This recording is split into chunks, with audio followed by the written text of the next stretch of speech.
Hello, today we're going to be talking about the incredible story of a man who was physically harmed by doctors at birth through something called medical malfeasance. And he has risen to overcome his obstacles and become a successful athlete, professional person, and also an author. For those of you who don't know me, I'm Lisa Taylor-Austin, licensed psychotherapist and expert witness. And I'm very excited today to welcome two guests, the authors of the book, If I Can, You Can, Bill Aden and Leon Walker Jr. Welcome. Thank you, Lisa. Appreciate it. Yeah, nice to have you here. Bill, talk to us a little bit about what medical malfeasance is and what happened to you at birth. I guess the best way to explain malfeasance is an example of if somebody's driving, they see a red light, they're not paying attention, and they accidentally run the red light. That's kind of a malpractice. Malfeasance is you see the red light, you know the consequences of running the red light, yet you run the red light anyway. So in medical terms, malfeasance is any entity, typically in the medical field, it could be law, where you intentionally do something to someone that causes harm. And so in that story in itself, which has so many different layers, the doctors folded me, which Leon talks about very well in the book, inside. They knew that's a practice that they should not have done, and it caused extreme harm, extreme problems to my mother's delivery, a lot of labor issues that obviously were permanent. So there's a big difference between malfeasance and malpractice. You hear a lot about malpractice in the medical field, but not too often you hear about malfeasance. Right. And so malfeasance is when the doctors fail to meet the standard of care and it results in harm. And in this case, it harmed you. So it sounds like you were literally folded inside of your mother's body before she birthed you? Yeah, it was 16 hours of labor. And because I was so long, Leon says it all the time, I think I was 26 inches and actually 13 pounds and 1 ounce. You know, I always like to educate readers and let them know that a 6-pound baby is normal. And these are labor statistics. 8-pound babies, you're a whopper. 9 to 10 pounds, anything over 10 pounds, again, you're going to have complications at birth. And I weighed a whopping 13 pounds and 1 ounce. And what's significant about that, there was no C-section. Even having a baby 13 pounds with a C-section is risky, but I was born all naturally. Okay, so Bill, just to let you know, we can only see from here up, and we can't see your whole face. So if you have a way to adjust that, that's great. That's perfect. Thank you so much. Leon, so, yes. You know, you talked in another video about this, and you talked with Bill's mom while you were writing this book, right? Sure did. Yeah, I sure did. Yeah. So what was her conversations with you, you know, about this part of it, about the pre-delivery? And, you know, did she share with you anything the doctors were saying to her? Yeah, she shared a lot. So I'll go back to talking to Bill back in 2017. It wasn't that he didn't want a book written. He was like, it's crazy because we all forgot that he did everything with one arm. It was my friends. I told my friends, hey man, I'm writing a book about Bill. They're like, why? I'm like, do you realize what he's done? And like, oh man, my fault. You know, we forget. And even living with him for like a week, I watched him do things around the house. I forgot. Just totally forgot that he did everything with one arm. Laundry, putting his socks on, tying a tie, brushing his teeth, laundry, driving, parallel parking, everything was, and I was like, man, I almost like say, look, man, I'm sorry, bro, because I don't look at him as having a disability. And he'll tell you that. He had an interview back in, I think it's 1985, 86, where he never thought that he had a disability. So his story will resonate with kids, not just about redemption and overcoming things and self-management, but to not think that you're less than anyone because of birth, or whatever they consider a birth defect. So anyway. Right. I want to pause you Yeah, right go here. ahead. So just to let people know. So Bill, it sounds like what happened is not only were you folded, but then when you were delivered, somehow your arm became permanently damaged. Is that right? Well, there's so many medical terms that I remember from my mom telling me. I have what's called a brachioplexy, where the clavicle was shattered. There was nerve damage that was done to the arm. And I don't have a crystal ball, but logic says if those injuries get treated right away, there's a good chance to recover from it. The tragedy in my birth before my life even began was again the malfeasance and malpractice that these doctors had the audacity to try something they shouldn't have, and then they sent me home without even an arm brace.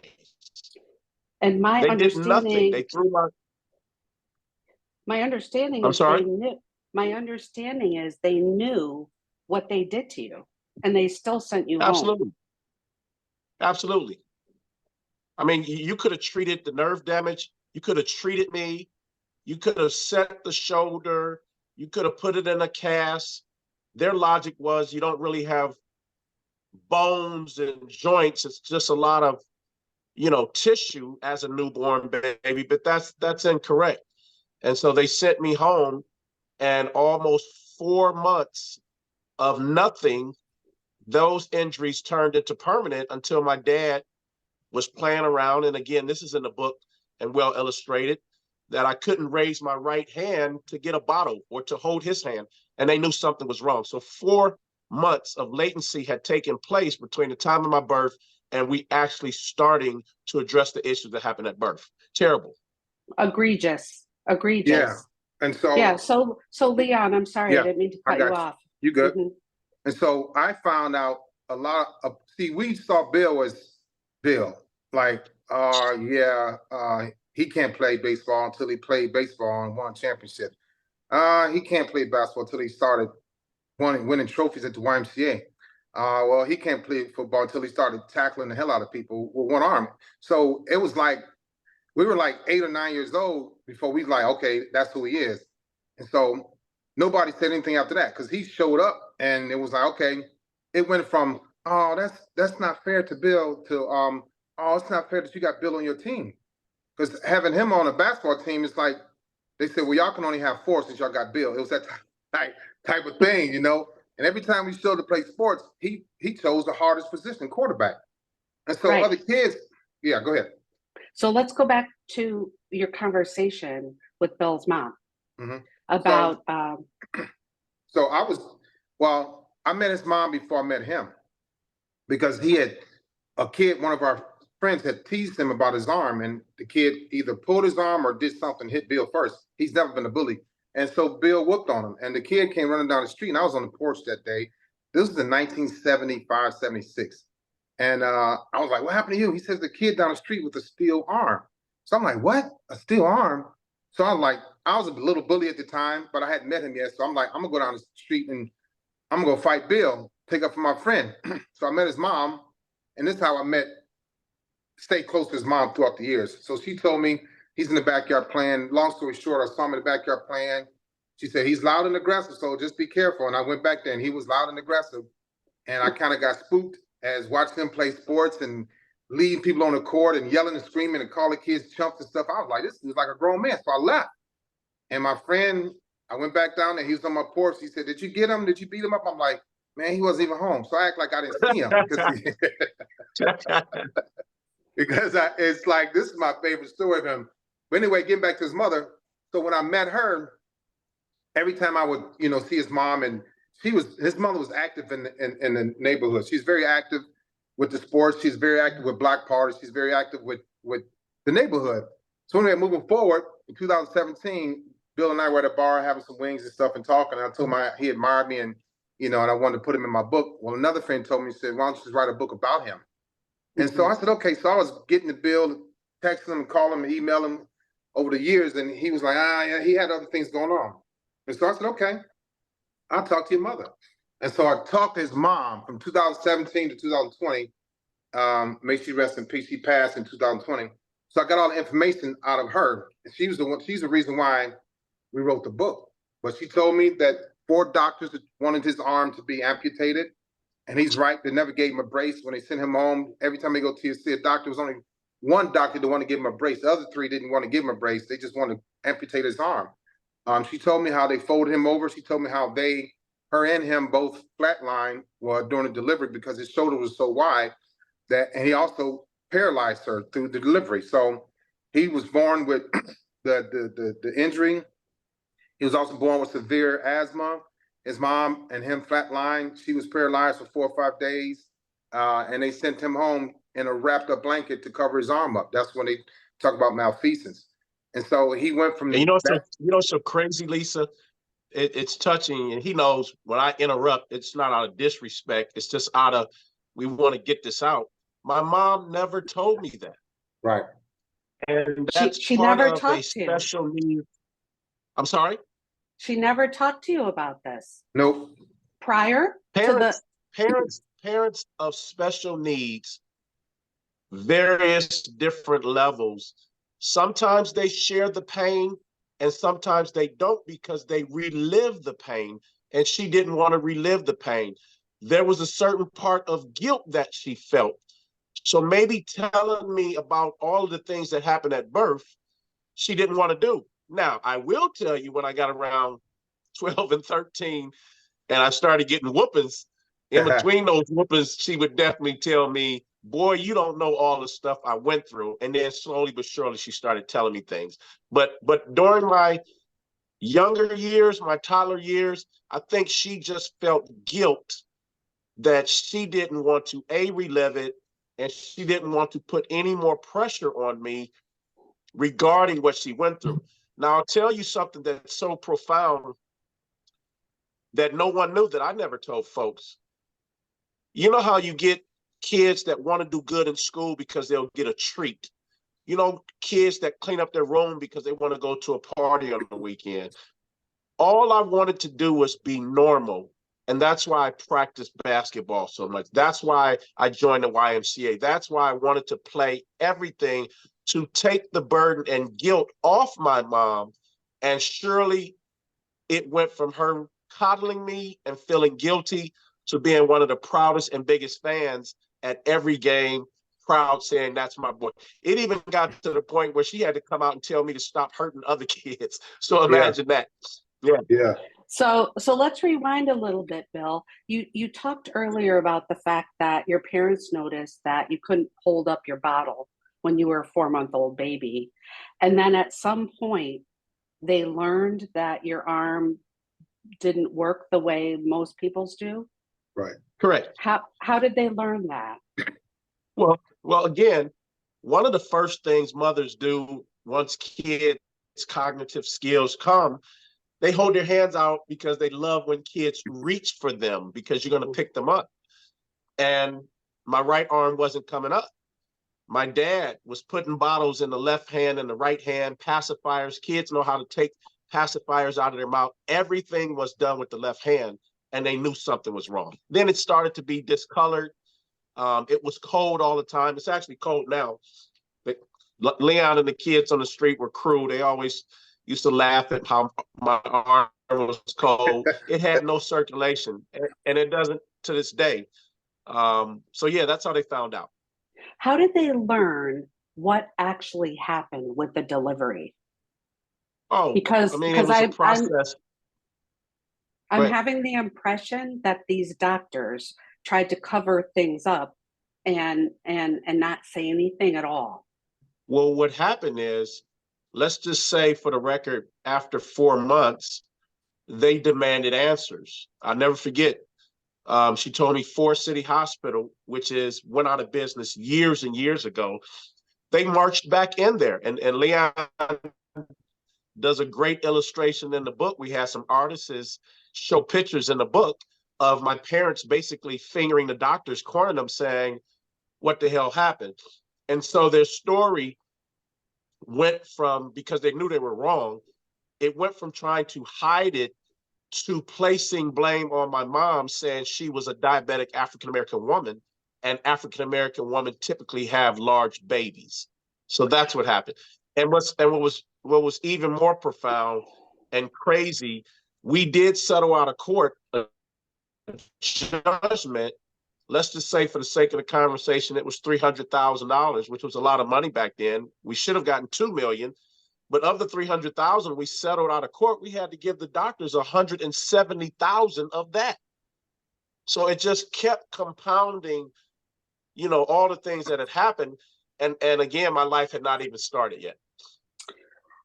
So it sounds like your parents sued. I'm glad to hear that. One of the things that I said to Leon in a previous video that we did talking about the book was that this part of the story reminds me so much of Tuskegee and all the, you know, racial injustices that happen in the medical world now, but especially back when, at the time that, you know, we all were born, because we're all around the same age.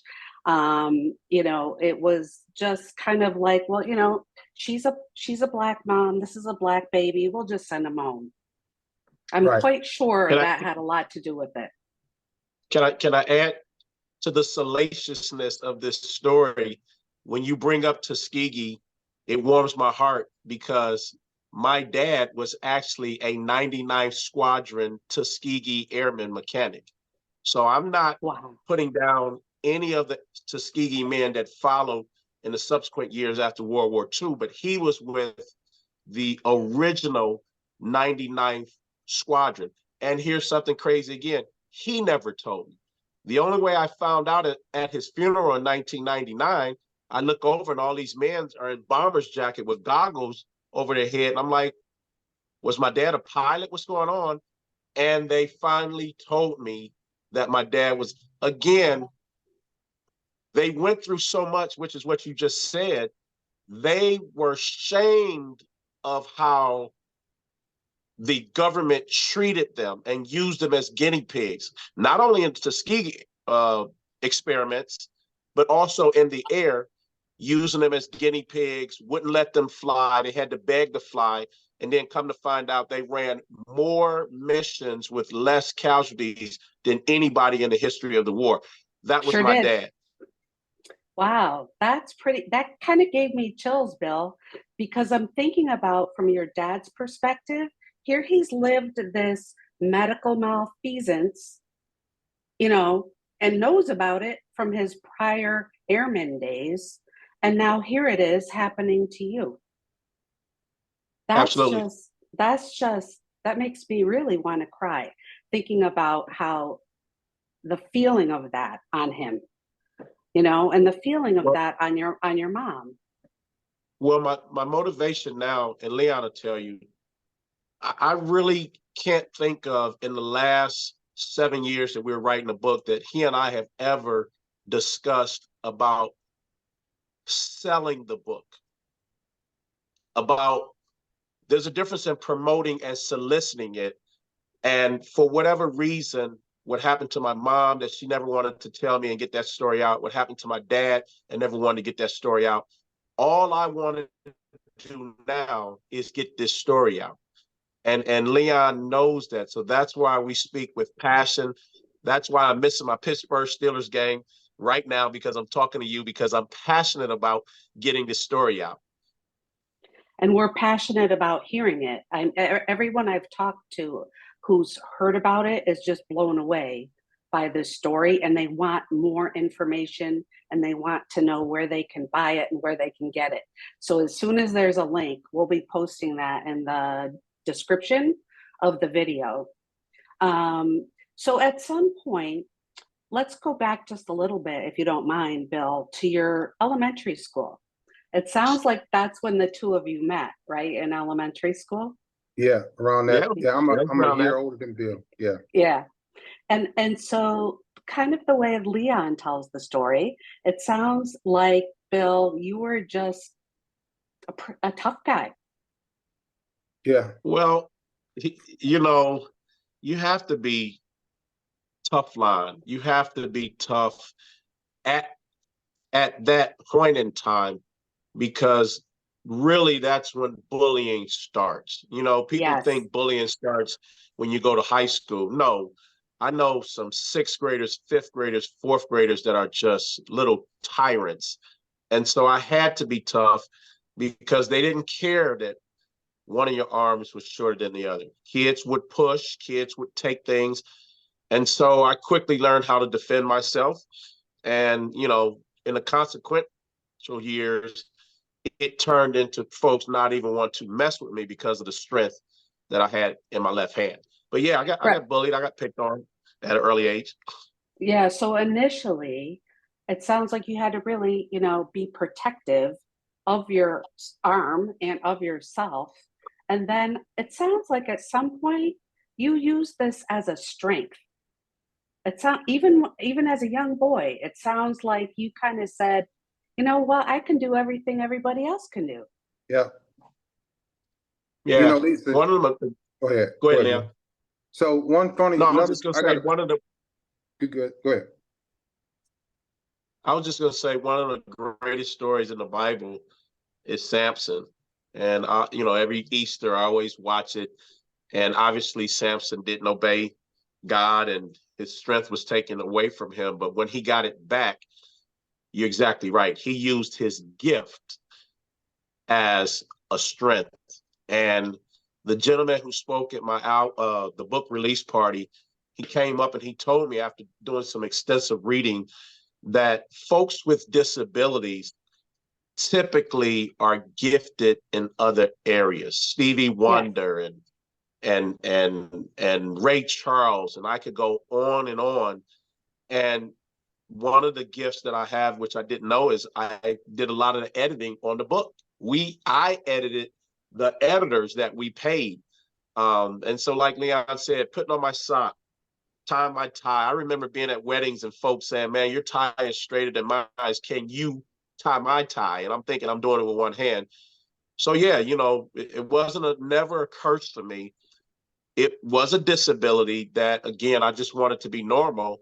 And so I turned wanting to be normal into being proficient with my left hand just so that I can get picked playing street ball, just so that the pretty girls like me, just so that I didn't get glossed over, just so in corporate America, you had to accept me the same as you did somebody with two limbs.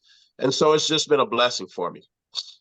Sounds like you've become more than proficient. It sounds like you've excelled, actually. Leon, what high school memories do you have of Bill? Yeah, so Bill's tenacity and dedication and drive, all of that started happening probably, well, we lived in a very competitive neighborhood. I mean, everybody played every sport. We were black kids, but we know how to ice skate too. And it's still in the book.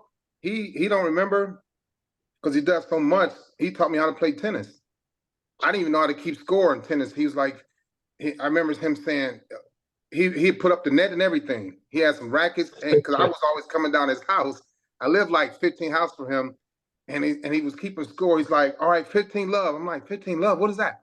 And that was a score in tennis. I didn't know. So his dedication started at a young age, probably 5th, 6th grade. But high school, it was already like Bill Aden is well known. And I brag about him, and I don't care what people think. I really don't. Because, you know, this story should have been written a long time ago, but it's written now at the right time. But in high school, and this is where kids can learn a lot from him. They can learn a lot from his childhood too. But he just kept going up and up and up, right? He played quarterback. He started quarterback. And our high school was built in like 1835, 1850. And to this day, as far as I know, he's the only kid that started in 3 sports, right, in high school, and was the homecoming king. He did a lot. So by the time he got to high school, it wasn't like he was a regular. He was regular. You know, it wasn't like he had one arm. We like, okay, Bill playing quarterback. Oh, hey, Bill just did a 360 dunk. Hey, man, you know, Bill playing middle linebacker. Hey, Bill's playing safety. Hey, man, Bill's kicking the ball too. Hey, Bill is the team captain. And it was like, okay, what else can he do? And so we were like, he would motivate people because if Bill, it wasn't a put down. It's like, hey, man, if Bill can play the middle linebacker against, you know, the top teams in Ohio, then I should be able to play something on this team, you know? And people were getting cut, and he wasn't getting cut either, but he was always the type that would, help people out and lead people. And, you know, he was a coach and a visionary when he was probably 11, 12 years old. He laughs at this, but he would always pick the hardest position to play, and it was quarterback. And then he was throwing the ball so hard, I was scared to catch it. But it was like, you hear him, he would call us in the huddle. Hey, you run it down and out. Hey, you run a button hook. Hey, you run a fly. And I'm looking at him, and I remember these days, Lisa. I'm looking at him like, how did he know what the plays to call? So he was coaching us and telling us what to do. And this was street football. And so we were competitive in street football. We didn't have any equipment on, but he was doing that back then. So in high school, we expected him to do more, and he did more. So kids nowadays that are obese or got skin problems or diabetics, whatever, it's like Bill had all those issues too, but he became a homecoming king. You know, he was the team captain of the defense, and he raised his hand. Hey, let me punt. What do you mean you want to punt? The coach like, punt. Thought he was being funny, but he get the ball, he could punt.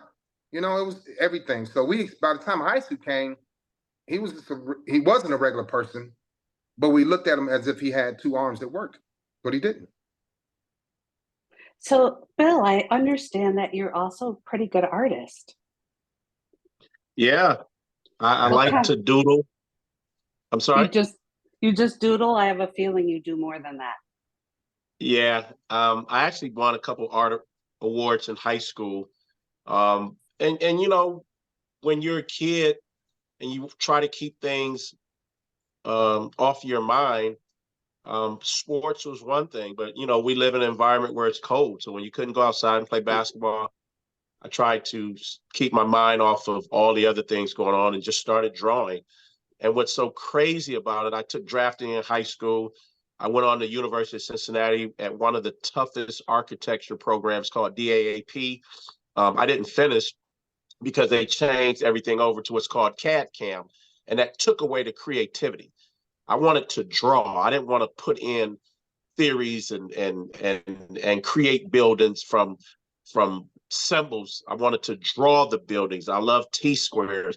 And what's really crazy is when I put it down and stopped drawing, darn if I wasn't at Walgreens or stores and I got my son. He's only 5, 6 years old. He's 20 now, but I'm looking for him to be in the tour aisle, and he's in the mechanical pencils. All he wanted was crayons and pencils. And I'm like, I heard of DNA, but this was crazy. And sure enough, he excelled in art all the way through high school and got some awards while doing it. So, you know, anything that folks are creative about, typically there's some other things that they do, whether it's playing an instrument, whether it's singing, but creative minds always like to be outwardly and do other things. So I loved art. Nice. So you and your mom experienced this traumatic event together. And I know this question is a little bit hard to answer because it's the only experience you've had. You don't have anything else to compare it to. But looking back on your life and your relationship with her, do you think the shared trauma of what the two of you went through affected your relationship? Absolutely. Mm-hmm. And how Absolutely. did that happen? Mm-hmm. What kinds of things? The good thing, if there's a listening audience or whenever we get this out to the public, my passion is working with special needs parents, because typically in a situation like that, it's the parent and it's the child who bears most of the brunt, and the child goes off in the world and has to deal with it. Our situation was different. That happened in phases. Like I said, my mom probably was horrified, and she went from being horrified to being angry, and from being angry she went to revenge, and from revenge she went to, this is my baby, I'm sending him off to school. Is he going to come back crying because the kids picked on him? And then that situation quickly went from the teacher saying, he's excelling in art, he's the class president, he's most talkative. And it shifted from her worrying about me to being proud of me. And then that shifted from being a teenager to, this guy is just off the hook. Come in the house, stop playing basketball. You gotta, life is more than just, and then that morphed into the part that you just said. Did it affect our relationship? She's told me in some instances I created a monster. And so mothers and sons either have two types of relationships. They have that, the child, like my younger brother, who cleaves to his mom. And then you have me who says, you were so hard on me and then you loved on me. All I want to do now is do things a little different. I won't say my mom beat me, right? We all, as children back then, we live in a different era today. You can't touch a kid now without getting some, government agency knocking at your door. But my mom chastised Leon, like he said. We truly came from a neighborhood watch situation. And the situation with my mom was, I think she was overprotective, and sometimes she tried to prove a point because, and honestly, and Leon will say this, I was popular. And there was parts of my mom, boy, you're homecoming king, you're captain, you're on the news, you got all these girlfriends. And she didn't really understand that all of those things, badges of honor that I had, I earned them. And I never wanted to go back when I was 5 years old, 6-year-olds, when I didn't have anything, when I was getting teased. So it's just like anybody that comes into money, you either, the love of money ruins you, or because, which was my dad who went through the Great Depression, you hold on to the money because you never, ever want to be poor again.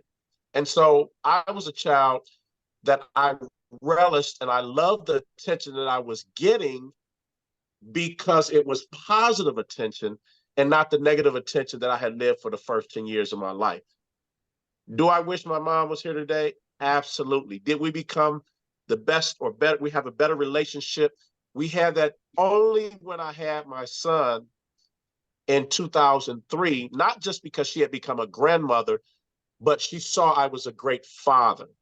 And so now the things that she used to chastise and beat me down on, she saw me as a man. And any mother, any parent, once they see their kids thriving and making it on the world, there's that separation anxiety that parents feel because you're on your own, but there's that badge of pride and honor to say, well done, son. So hopefully that answers what you were getting at. Yes, yes. So Leon, you decided this is a great story to tell. We want to get it out there. And this, you really were pushing Bill. We got to write this. We got to write this. And it wasn't a quick thing. No, it wasn't quick. It was, we talk about 7 years because I started interviewing his mom. I mentioned it to him because a friend of mine, she said, why don't you just write a book about him? Because I was going to put him in my first book, Broken. And so, she said, why don't you write a book about him? I said, okay. So I would hit him up, email, call, and send him a chapter. It was nothing. Send him another chapter, nothing. I said, all right, I got this dude. So I didn't tell him this, but he knows now, but I drove to Cleveland and interviewed his mom. So I was driving to Cleveland without even telling him I was in Cleveland. And me and his mom sitting up there eating spaghetti and drinking coffee and crying and talking. And we knew that something happened to Bill's arm, but we didn't know how it happened. And she told me the story and we would talk for hours and hours. And she said, yeah, she started getting mad because she thought she had to relive it. And she said, I'm gonna get through this. That's what she told me. She said, I'm gonna get through it. I know this book needs to be written, but I need to pause for a minute. She would cry and I would cry and I'm like, man, I didn't know. And so she told me everything and I got everything out. I got everything. And I started writing in 2017. So hit and miss. I was working, doing odds and ends jobs. Bill was working, doing his thing. I started a book, I stopped. Started my book, I stopped. Back and forth, in and out. And then I think maybe the last year or so, maybe year and a half, maybe, we really start getting down and dirty into the book. And I'm like, yo, man, you got a story, bro. Because I remember, Lisa, everything about him as a kid. I remember all the stuff, everything. So I know it was meant to be written. And I didn't go back. I don't have to rehearse anything. Everything that she told me, his mom told me, I knew from her, but I also knew, just playing sports with him when he got his first trophy, when he played quarterback, when he played linebacker, when he was kicking. Go ahead. Tell her the picture, and this is where he know he had me. Tell her the picture that I sent you that you just couldn't believe that I had. So in 2017, Lisa, we were at a bar and we were eating chicken wings and having fun and talking about people and laughing and stuff. And so I said, man, Bill, you know what, man, you always inspired me. He's like, what? See, this was his thinking. He didn't know that he inspired people because he was a natural person. We treated him as a natural person. And so he's like, really? I'm like, he is yeah. a natural person. Yeah, right. So that's right. Because some people look at him like, nah, he didn't play quarterback or he can't kick a ball. But anyway, I said, yeah, man, you always inspire me. He's like, yeah, right. Not long. So I was that night, there was just a weekend, it was probably September 3rd or 4th, 2017. I went home that Monday. And I think by that Wednesday, he said, man, you're not going to believe this. I said, what? He said, I got a picture of you, me and him, at the YMCA when he got his first trophy. I think I might have been 11, he was 10. And he sent it to me. And he's getting a trophy with his left hand, and you can see his right hand sticking out. And you can see me looking up at him like in awe, like, man, this dude got a trophy. I want a trophy too. So that goes back to me telling him, I said, man, you always inspired me. But that picture was taken, I think, 1975, I think. And I told him that he inspired me in 2017. So you figure 25, 75, 25, what's that, 42 years later? I told him that he inspired me, and then he had a picture from 42 years ago. Unbelievable. Yeah. He said, you're not going to believe it, but he sent me the picture. I'm like, man, see, I wasn't lying. Yeah, it's very obvious that he inspired you, and you have a lot of respect, I think, and love for Bill. Yeah, no doubt. Yeah.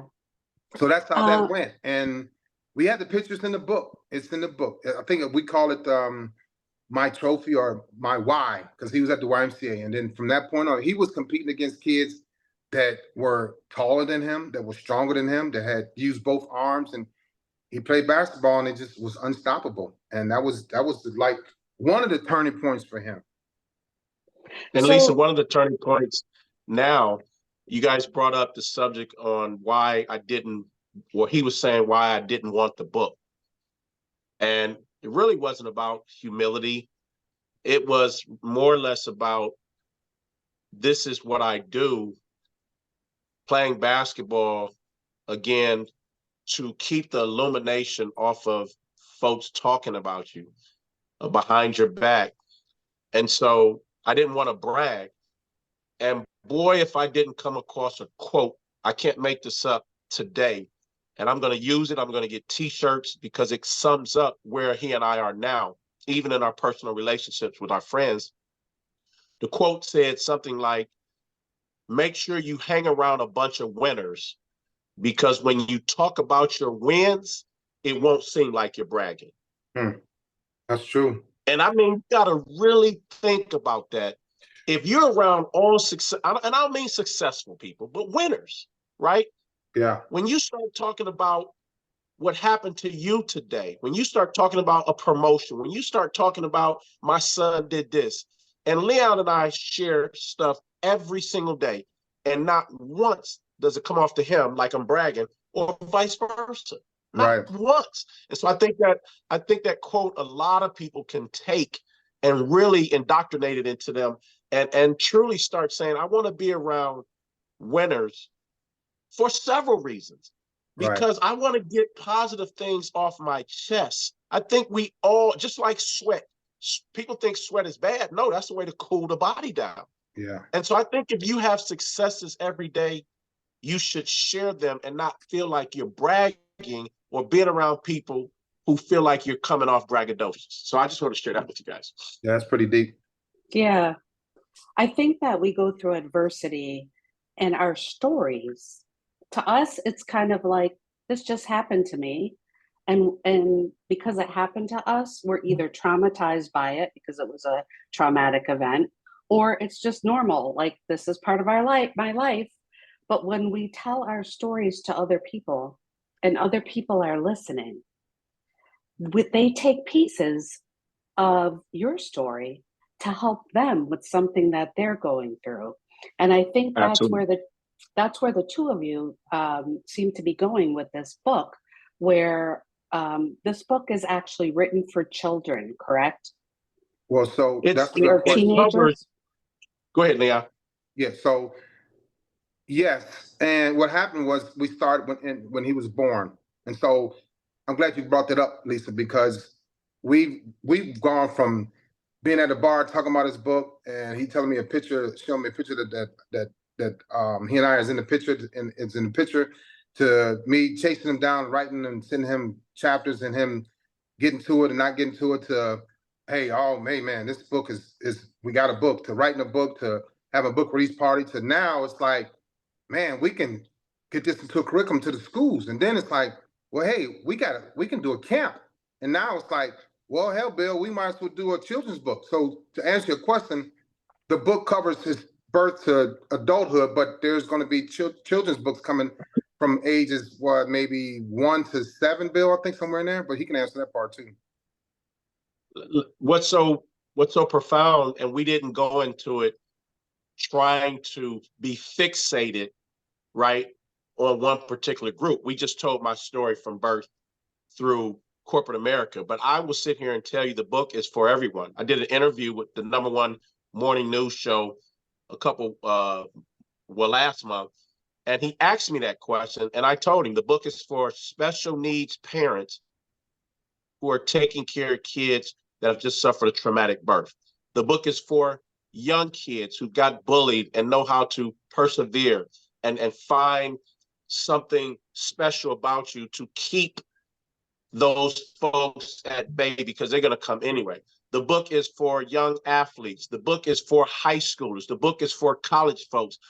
I actually sat in a corporate meeting and the guy said, I want 40 books for my upper management staff, because it can be used to show resilience and how you troubleshoot and how you overcome and how you partner with people.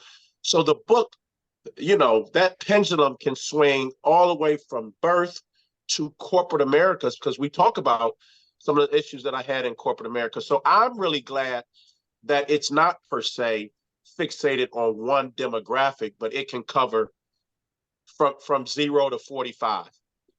That's great to know. One of the reasons I was asking is because people are asking me, what age level is this written for? Like, who's the youngest person who could read this? So just from listening to you, I'm assuming maybe around 4th grade and up, something like that. Actually, to really drive home, we have a couple of doctors who have over 50 years of experience in writing curriculums, and it typically can start with about 6th and 7th graders, but then it goes probably specifically to the 9th grade as far as a read. But also, if the curriculum, which we're going to do for grade school, if the teacher is reading it, she can kind of gummy it down with activities, learning activities that's associated. So it can go anywhere from 6th grade, again, all the way up through high school. So, Bill, you've already gone out to some schools and talked to kids. Where are the two of you going to be going, and who are you looking to deliver this message to? He can answer that. He's been working on that. I've been working over here. He's been working over there. I'm smiling because rarely do folks get certain opportunities in life, right? Whether it's race car driving, whether it's playing basketball, very few make it to the Super Bowls or the Indy 500s. And me personally, I feel like it's the Super Bowl that's coming up in 2 weeks, where Leon and I are blessed that we're going to give a presentation to the State Department of Education in Kentucky. And that opportunity can be for 850 youth centers and 1,200 schools. And that's just the start. And so I'm wrapping my brain about, we're trying to get prepared. And the reality is, when opportunities like that happen, they're probably already done. All you have to do is go through the formalities. And that's what I'm really feeling in my gut, that that's going to be the tip of the iceberg.